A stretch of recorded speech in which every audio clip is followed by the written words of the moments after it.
Good morning friends, आप सबों का हमारे चैनल एके ट्यूटोरियल्स में स्वागत है। आज जो टॉपिक हम लोग स्टडी करने जा रहे हैं वो है हमारा MJC1 हिस्ट्री मेजर कोर्स 1 का एक लॉन्ग आंसर क्वेश्चन को हम लोग आज डिस्कस करने जा रहे हैं। आइए देखते हैं, डिस्कस करते हैं।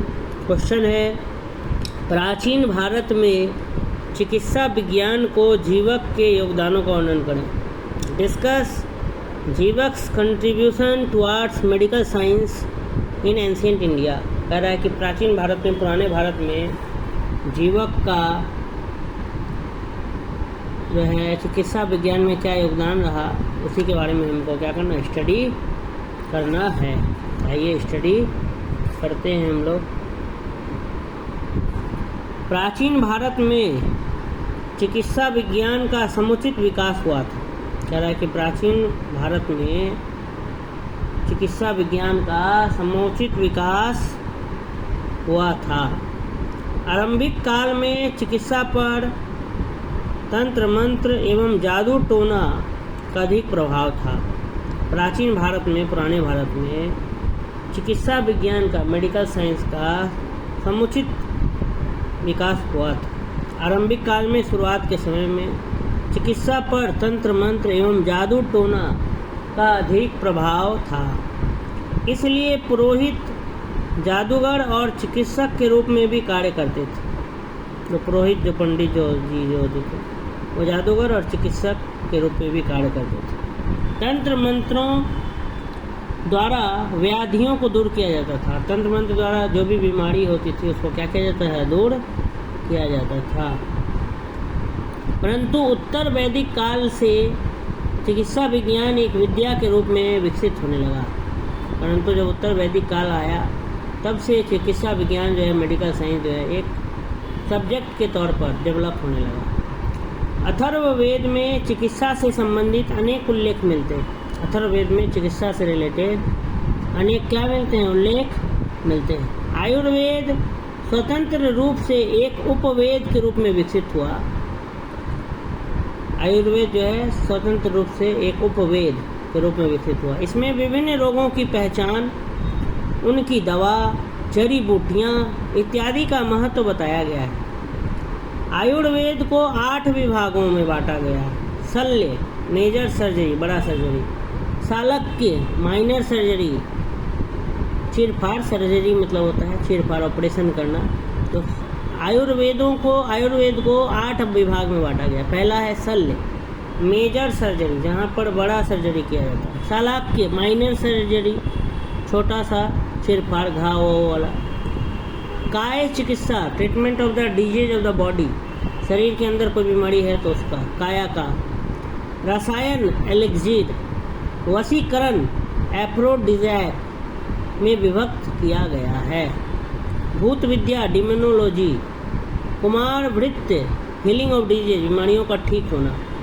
तो ये 8 विभाग। आयुर्वेद को 8 विभागों, शल्य, मेजर सर्जरी, शालक्य, माइनर सर्जरी, काय चिकित्सा, treatment of disease of the body, भूत विद्या, डिमोनोलॉजी, कुमार वृत्ति, हीलिंग ऑफ डिजीजेज, अंगद तंत्र, टैक्सिकोलॉजी, रसायन, एलेक्जीर, वशीकरण, एफ्रोडिज़ाइक में विभक्त किया गया। इससे पता लगता है या चलता है कि उत्तर वैदिक काल तक चिकित्सा विज्ञान का पूर्ण विकास हो चुका था। पाली साहित्य में, पाली लिटरेचर में, विशेषतः जातक कथाओं में अनेक वैद्यों का उल्लेख मिलता है। अनेक डॉक्टर, वैद्य, चिकित्सक का क्या मिलता है, उल्लेख मिलता है। ठीक है, कह रहा है कि पाली लिटरेचर में, पाली साहित्य में, विशेषतः खास करके जातक कथाओं में अनेक वैद्यों का उल्लेख मिलता है। वैद्य का व्यवसाय वंशानुगत होता था, हेरिडिटरी होता था, मतलब वो भी करता था, उनका बेटा भी करता था। एक जातक कहानी में यह दिखलाया गया है कि किस प्रकार वैद्य अपनी पीठ पर बोरा में जड़ी बूटियां भरकर घूमा करते थे एवं जड़ी बूटियां तथा मंत्रों से क्या करते थे, इलाज करते थे। विख्यात वैद्यों को राज वैद्य बनाकर राज दरबार में रखा जाता था। जो वैद्य काफ़ी फेमस हो जाते थे, विख्यात हो जाते थे, तो उनको राजा के दरबार में राज्य वैद्य के तौर पर रखा जाता था। ऐसी मान्यता है कि स्वयं ब्रह्मा ने चिकित्सा विज्ञान आयुर्वेद को क्या किया था, जन्म दिया था। कालांतर में बाद में चरक और सुश्रुत ने चिकित्सा विज्ञान पर क्रमशः चरक संहिता और सुश्रुत संहिता की रचना की। ठीक है, कालांतर में बाद में चरक और सुश्रुत ने चरक संहिता और सुश्रुत संहिता की क्या की रचना की। बुद्धकालीन भारत में जीवक जैसा महान दूसरा वैद्य नहीं हुआ। जड़ी बूटियों को पहचानने, रोगों को लक्षण से पहचानने एवं चिकित्सा करने की अद्भुत क्षमता थी। कठिन से कठिन रोगों का इलाज,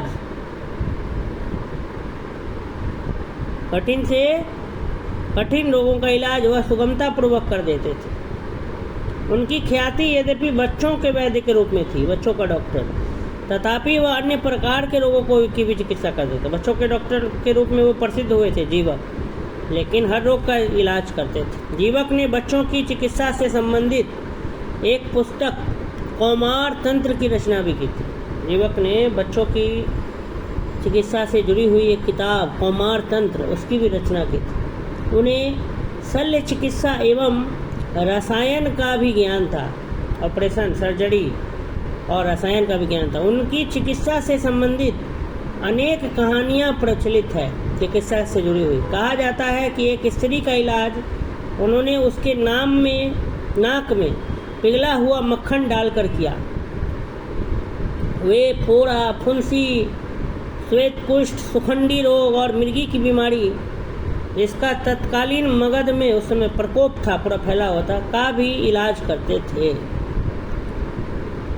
ठीक है, फोड़ा, फुंसी, श्वेत कुष्ठ, सुखंडी रोग, मिर्गी की बीमारी, वो सब बीमारी उस समय मगध में फैला हुआ था, उसका इलाज भी करते थे।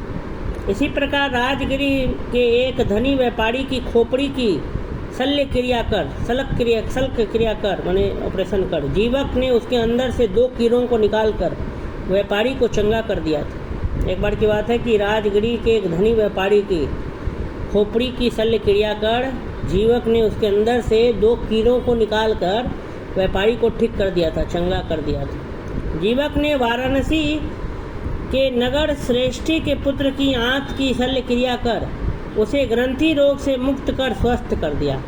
कहा जाता है कि जीवक ने विभिन्न औषधियों में से एक लड़की की पुतली तैयार की थी। इलाज के लिए आने वाले बीमार व्यक्तियों का इस पुतली से आलिंगन करवाकर उन्हें ठीक कर दिया जाता है। बौद्ध साहित्य में वर्णित इन कहानियों की सत्यता ऐसे संदिग्ध है, मैंने सही है कि नहीं अभी डाउट है, परंतु इतना निश्चित है कि चरक और सुश्रुत के पहले जीवक ही भारत के क्या थे, महान चिकित्सक हुए।